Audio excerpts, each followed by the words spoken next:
D-Day by Dean Allen. June 5th, 1994. For 3 months, Commander Eisenhower had been planning this operation. He knew that in his operation had zero room for error.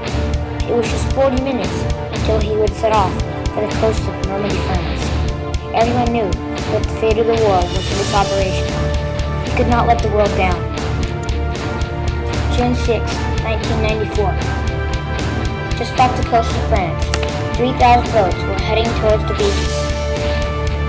The water was choppy, and then there stood a boat, and then inside the boat stood a tall, strong man. From Alaska to boot camp in Washington, D.C., he had come a long way to where he is now. He couldn't believe that he was already a general. General Alamo. He liked the sound of that.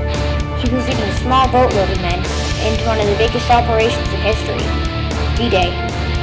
Sun was just coming up when he saw the beach coming into view. He could not help but noticing the bunkers of 40 caliber machine guns sticking out of him.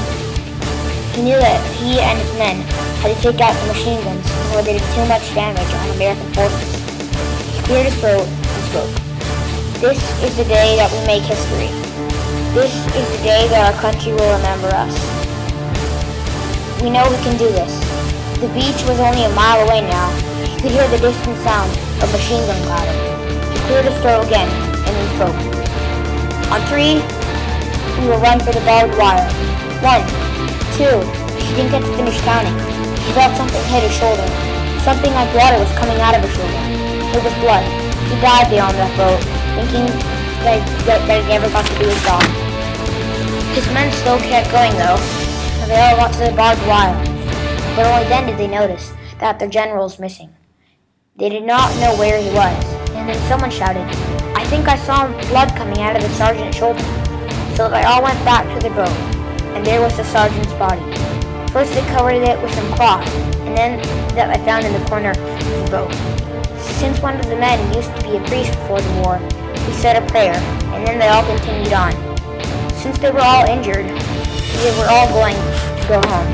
As they left, they couldn't help feeling ashamed that they left the general's body just sitting there. They cut the barbed wire and completed their objectives. But everyone from that boat knew that they were lucky they made it, because 200,000 men died on that tiny strip of sand. The sergeant was right. They were heroes that made the world what it is now. We will never forget people who gave their lives for freedom. Since they finished their objectives, they got a lifetime supply of candy.